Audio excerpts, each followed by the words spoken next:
새로운 하루를 하나님께서 주셔서 함께 만나게 되어 감사합니다. 함께 말씀을 살펴볼 저는 포트리교회를 섬기는 김현수입니다. 둘째 날 4월 8일 월요일입니다. 함께 살펴볼 제목은 섭리로 보존된 그리스도인들입니다. 우리 함께 기도드리고 시작하겠습니다. 오늘도 생명을 연장시켜 주셔서 주님의 말씀을 살피고 함께 은혜를 나눌 수 있게 해주셔서 감사합니다. 매일의 삶에서 주님께서 인도하심과 은혜가 없다면 결코 살아갈 수 없는 세상입니다. 주님, 오늘도 주님께서 주신 생명을 통해 주님과 동행하는 사람이 되게 하여 주옵소서. 무엇보다도 은혜와 사랑을 삶에서 경험하게 하여 주옵소서. 우리의 마음속에 해결되지 못한 일들을 하나하나 해결해 나갈 수 있도록 인도하여 주시고 마음을 내려놓고 용서하며 용서받는 기회를 주셔서 성령의 인도하심으로 이루어 주옵소서. 오늘도 저희들에게 주님의 말씀을 살펴볼 수 있는 기회를 허락하여 주셨습니다. 주님이 이 기회들을 통하여 주님을 더욱 가까이 가고 알고 경험할 수 있도록 인도하여 주옵소서. 오늘도 수없이 많은 제목들과 마음의 고통과 또 여러 가지 문제들을 인하여 괴로움과 힘겨움으로 주님께 나오는 주님의 백성들을 불쌍히 여겨주시고 그들이 주님께 나아옴을 결코 허지가 아니고 가장 좋은 선택이었다는 사실을 깨닫도록 인도하여 주옵소서. 사랑의 아버지 하나님, 이 시간 함께하여 주셔서 오직 주님께서 저희들을 이끄시고 도와주셔서 분명하고 정확하게 이해할 수 있는 저희들 되게 도와주시옵기를 저희들을 사랑하시는 예수님의 이름으로 감사하며 기도드립니다. 아멘. 두려워하지 말라. 내가 너와 함께함이라. 놀라지 말라. 나는 내 하나님이 됨이라. 내가 너를 굳세게 하리라. 참으로 너를 도와주리라. 참으로 나의 의로운 오른손으로 너를 붙들리라. 이사야 41장 10절 말씀. 예루살렘 멸망으로 이어지는 일련의 사건은 하나님의 자비, 은혜, 섭리와 예지를 분명하게 드러냅니다. 로마의 지배에 항거하여 일어난 첫 번째 유대 독립전쟁에 관한 보도하는 중요한 자료가 되는 사람은 유대 역사가 요세푸스입니다. 그는 예루살렘에 있던 유력한 제사장 가문 출신이고요. 하스몬 왕과와도 친척 관계에 있었던 사람으로서 로마의 황제 베스파시안의 의뢰에 따라 유대 전성기를 저술하였습니다. 물론 이 작품이 로마의 시각을 쫓는 일종의 선전문학이라는 평가를 받기도 합니다.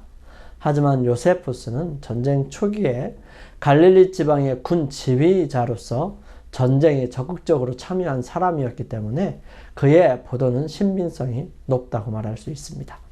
전쟁은 당시 로마 총독 게시우스 플로루스가 주후 66년 4월 5월에 예루살렘 성전 금고를 약탈함으로써 시작됩니다. 이것이 로마의 통치에 항거하는 대대적인 해방운동으로 확산되지요. 대제사장 아나니아의 아들 에르아살이 성전에서 로마 황제를 위해 드리던 제사를 중지시키는 사건이 일어났습니다. 이 예루살렘 성전에서 로마 황제를 위한 예배로 인해 유대교는 로마 제국에서 인정받는 300여 종교들 중에 공식 인정하는 종교 중에 하나가 되었었습니다. 이것은 예루살렘 제2공동체가 이 로마 통치자와 공적으로 결별을 선언한 중대 사건이고요. 이 로마의 지배에 항거하는 결정적인 봉기의 순간을 뜻하는 것이죠. 먼저 예루살렘의 유대 내부에 권력 투쟁이 발생합니다. 이른바 평화주의자들인 대제사장과 바리새파 및 헤롯 당원들이 하나가 되어서 열심 당원들과 가축전을 벌이죠. 그렇지만 결국 봉기를 일으킨 사람들이 주도권을 잡으면서 이 로마군의 공격을 가하게 됩니다. 반란군들은 여러 성곽뿐만 아니라 시, 문서, 보관실에 침입해서 빈 문서를 불살라버리죠. 이로써 수많은 빚진 자들과 가난한 자들을 자기 편으로 만들고 부자들에게 항거하도록 부추겼습니다. 요세푸스는 이 일들을 자세히 보고하고 있는 것입니다. 여기에 유대 전쟁에 담겨있는 사회적인 동인도 엿볼 수 있는데요.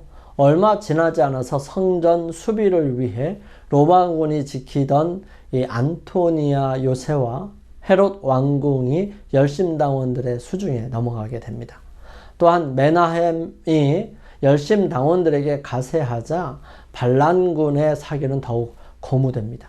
요세푸스는 이 메나헴이 마치 왕처럼 예루살렘에 입성했다고 보도합니다. 메나헴과 관련된 메시아 기대가 엿보이는 대목이지요. 메나헴은 헤롯 왕궁의 통치권을 넘겨받습니다. 아그리빠 왕의 수비대는 항복을 했고요. 로마 군대는 주변 성곽으로 후퇴합니다. 대제사장 아나니아는 살해되었고요. 살려주겠다는 조건에 항복한 로마 군대도 무참히 살해됩니다. 그런데 이 아나니아의 살해로 인해서 열심 당원들 사이에 균열이 생기면서 대제사장의 아들 에르아살은 메나헴과 갈라서게 됩니다. 어느 날 이 메나헴이 보석으로 치장된 왕의 옷차림을 하고 당당한 모습으로 성전 예배위에 들어서자 에르아살의 한 추종자가 그를 살해합니다. 메나헴의 추종자들은 이 마사다로 퇴각합니다. 그동안 로마는 시리아의 행정장관 캐스티우스 갈루스를 우두머리로 하는 제12군단을 예루살렘으로 보내 반란을 진압하고자 예루살렘을 둘러쌌다가 돌연 풀고 돌아가게 됩니다. 이때 벳호론 근처에서 유대인들의 매복 공격에 말려들어서 철저히 괴멸된 상태에서 시리아로 퇴각하게 되죠. 이 유대인들이 철수하는 이 로마인들을 추격할 때 예루살렘의 그리스도인들은 요단강 건너의 베레의 땅 벨라로 피신했습니다. 그리스도인들이 기다리던 약속된 징후가 주어졌던 것이죠. 구주의 경고를 순종하고자 하는 모든 사람들에게 이때가 절호의 기회였습니다. 하나님께서는 유대인이나 로마인을 막론하고 그리스도인들이 도망하는 일을 막을 수 없도록 사건들을 그렇게 주관하셨습니다.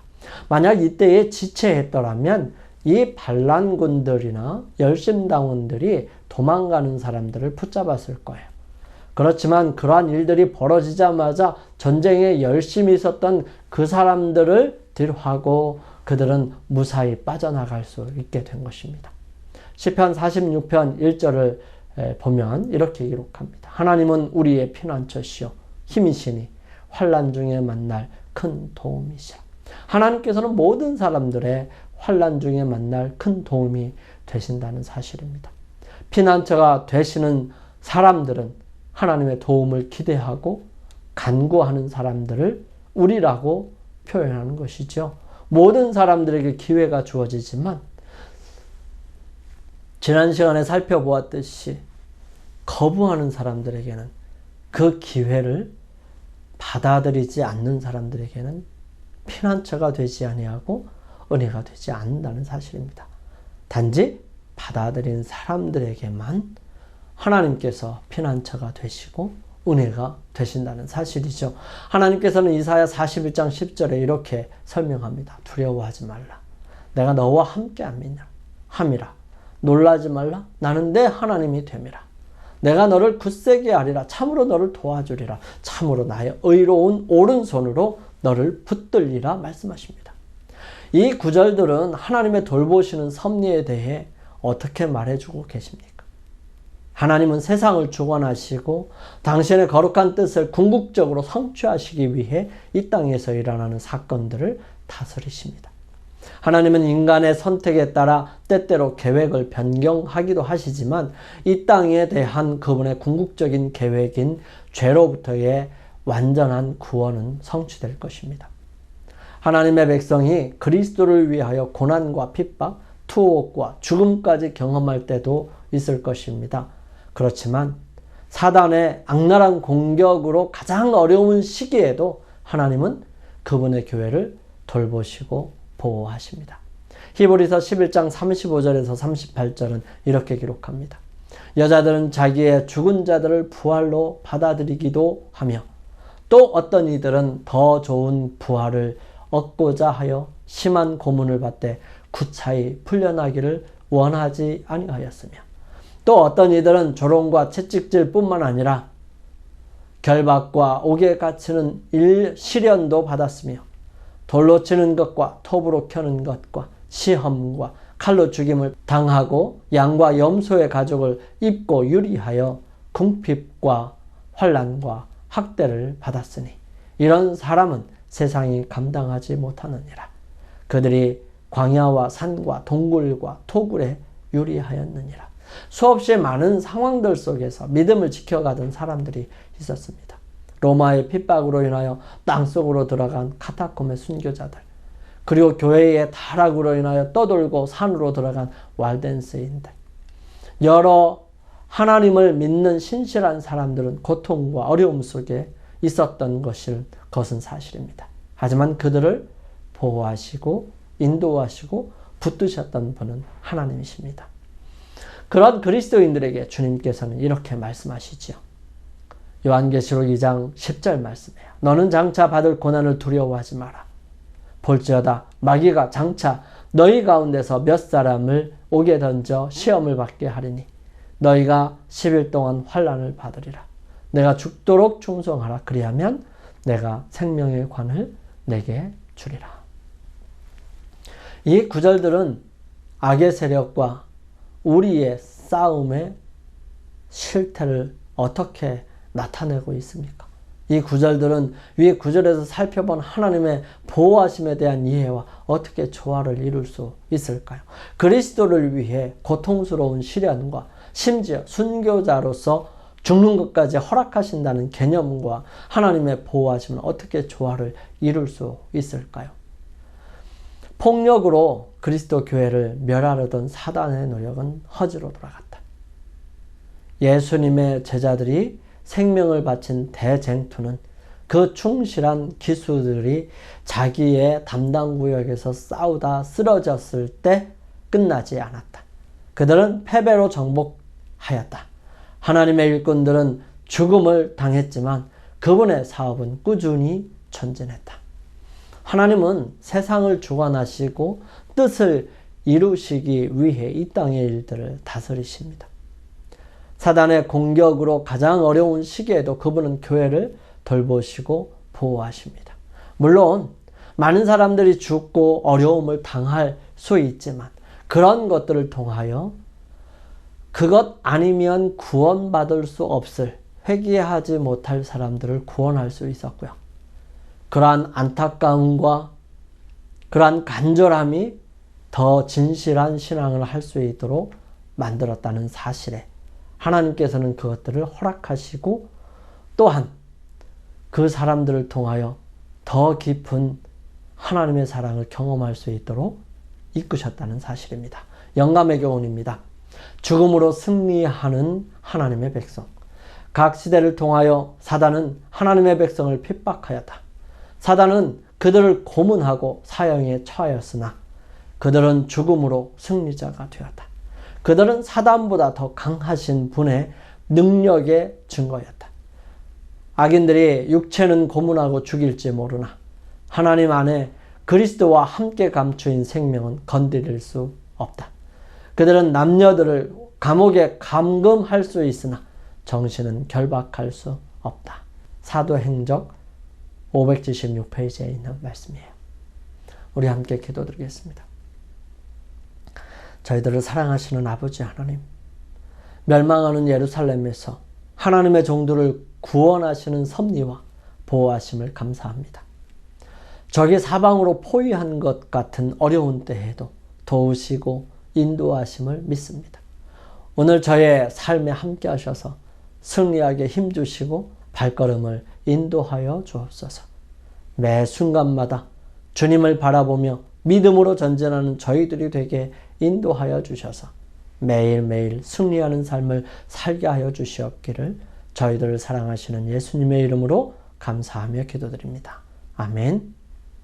오늘 승리하시기 위하여 개인적으로 주님께 나아가는 시간을 갖습니다. 저는 내일 아침 이 시간 다시 찾아뵙겠습니다. 감사합니다.